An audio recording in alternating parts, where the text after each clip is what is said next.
the only Olympic standard swimming pool in Kenya apart from Kasarani. It is in Kilifi County, kupitia kwa sadaka ya hao washirika. Ili siku nyingine mkialika international schools as a government na mnataka facility nyingine, there is a church ambayo imesaidia serikali kutengeneza facility kama hiyo. Badala ya kutangaza vile tumetangaza, we renovate Kasarani ili tulete Africa Cup of Nations.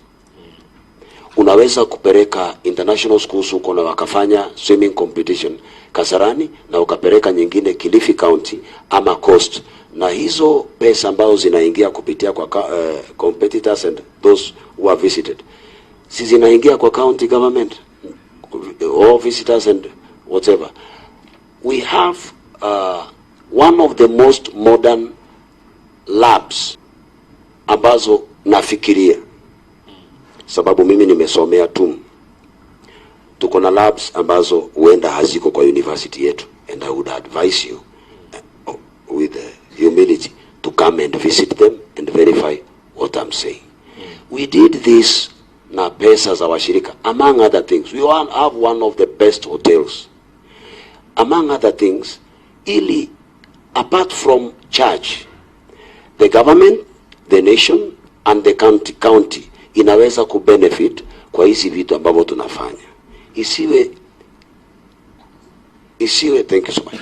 Isiwe ni pesa ya sadaka imeenda kwa pastor peke yake.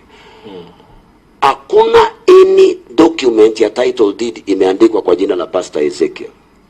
Apart from maybe 2 or 3 vehicles tumejaribu kuziweka kwa jina la church, wakaniambia hiyo terminology sijui, labda Sami anajua. Teams account inakataa. Sina gari langu mimi, sina nyumba yangu, hata hii saa receipt yake ni New Life. Hata ile nguo nyingine ambayo unajua nimevaa, si unaijua? Receipt yake ni New Life. Ili nihubiri injili, sadaka ya mshirika itumike kwa njia nzuri.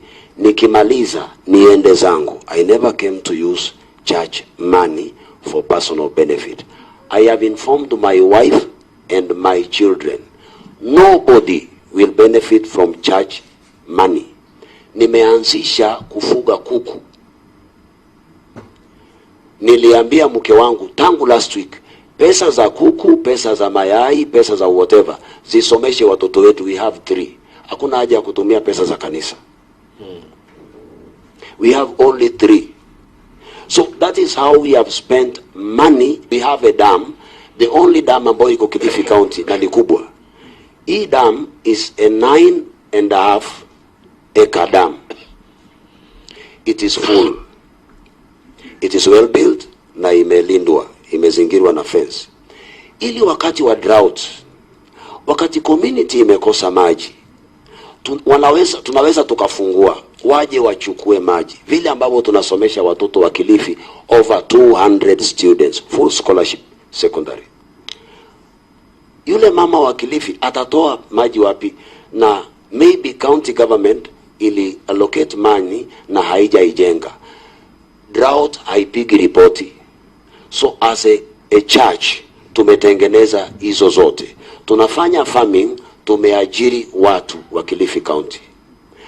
Everything ambao zingine mkinikumbusha mimi nitayasema.